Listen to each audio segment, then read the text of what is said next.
នាងខ្ញុំសូមជម្រាបសួរខ្ញុំឈ្មោះឌៀមស្រីមិចមកពីមហាវិទ្យាល័យវិទ្យាសាស្ត្រកសិកម្មនៃវិទ្យាស្ថានជាតិកសិកម្មកំពង់ចាមចំពោះចំណាប់អារម្មណ៍ចូលរួមនៅក្នុងកម្មវិធីនៅថ្ងៃនេះពិតជាមានសេចក្តីរីករាយនិងសោមនស្សយ៉ាងខ្លាំងដោយសារបានចូលរួមប្រកួតប្រជែងជាមួយនឹង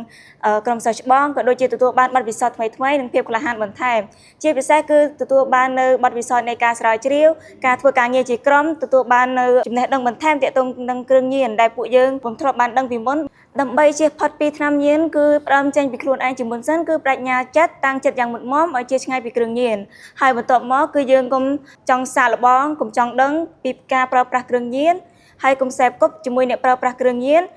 មិនពាក់ព័ន្ធគ្រប់សកម្មភាពទាំងឡាយណាដែលពាក់ព័ន្ធជាមួយនឹងការប្រើប្រាស់គ្រឿងញៀនការជួញដូរគ្រឿងញៀនផ្សេងៗ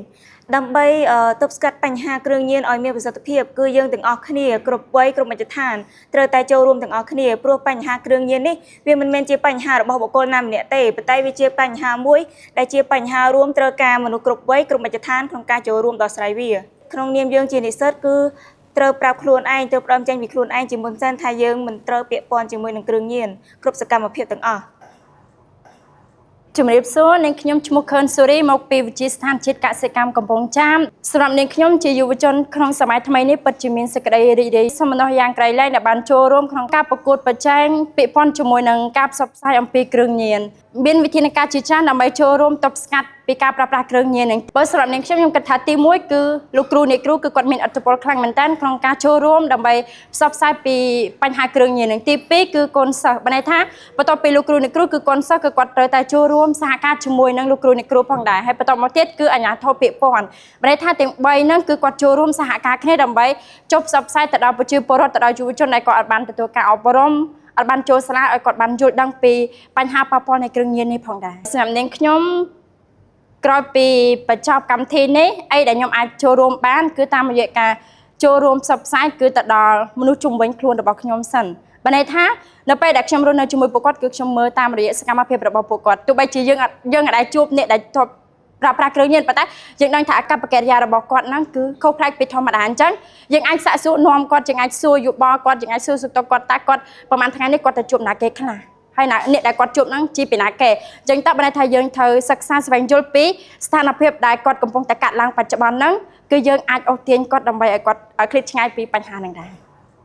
ជំរាបសួរនាងខ្ញុំឈ្មោះសីរស្មីតំណាងក្រុមទី3មកពីមហាវិទ្យាល័យវិទ្យាសាស្ត្រនិងវិទ្យាសាស្ត្រនៃវិទ្យាស្ថានជាតិកសិកម្មខេត្តកំពង់ចាមយើងធ្វើកម្មវិធីហ្នឹងឡើងដើម្បីផ្សព្វផ្សាយពី app ពាក់ព័ន្ធជាមួយនឹងបញ្ហាគ្រឿងញៀនយើងផ្សព្វផ្សាយដល់គាត់ឲ្យគាត់ផ្សព្វផ្សាយបន្តចំពោះអត្ថប្រយោជន៍នៃ app ទី1ធ្វើឲ្យប្រជាពលរដ្ឋចូលរួមជាមួយនឹងអាជ្ញាធរក្នុងការដោះស្រាយលុបបំបាត់បញ្ហាគ្រឿងញៀនទី2ធ្វើឲ្យក្នុងគ្រួសារយល់ដឹងច្បាស់អំពីគុណវិបត្តិនៃគ្រឿងញៀនដើម្បីគាត់ងាយស្រួលក្នុងការអប់រំណែនាំកូនៗរបស់គាត់ក៏ដូចជាក្រុមគ្រួសាររបស់គាត់ទី3សហគមន៍គាត់អាចយល់ដឹងច្រើនយល់កាន់តែច្បាស់អំពីផលប៉ះពាល់នៃគ្រឿងញៀននិងជៀសឲ្យឆ្ងាយពីបញ្ហាគ្រឿងញៀន App NoTrack នេះគឺជាកម្មវិធីទូរស័ព្ទដៃមួយដែលអាជ្ញាធរបង្កើតឡើងក្នុងការផ្សព្វផ្សាយនិងរាយការណ៍អំពីករណីគ្រឿងញៀនក្នុងនោះ App NoTrack មានដូចជាកំសាន្តអប់រំព័ត៌មានក៏ដូចជាមេរៀនថ្មីៗដែលខាងអាជ្ញាធរទម្លាក់ទៅពីផលប៉ះពាល់នៃគ្រឿងញៀនហើយជាពិសេសនោះយើងអាចរាយការណ៍ពីករណីគ្រឿងញៀនដែលនៅជុំវិញមជ្ឈដ្ឋានរបស់យើងបានផងដែរវារក្សាការសម្ងាត់បានល្អជាអនាមិកដោយសារថា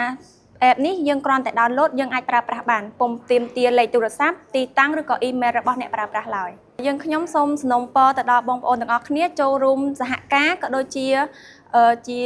ធ្លុងមួយទិសដៅមួយដើម្បីលុបបំបាត់គ្រឿងញៀនគឺយើងសហការជាមួយនឹងអាជ្ញាធរជាតិក៏ដូចជាជួយផ្សព្វផ្សាយពីផលប៉ះពាល់នៃគ្រឿងញៀនទៅដល់សហគមន៍សាលារៀនក៏ដូចជាមជ្ឈមណ្ឌលរបស់យើងនាងខ្ញុំសូមមានមតិចុងក្រោយស្រឡាញ់ខ្លួនឯងគ្រួសារគឺត្រូវនិយាយថាទេចំពោះគ្រឿងញៀន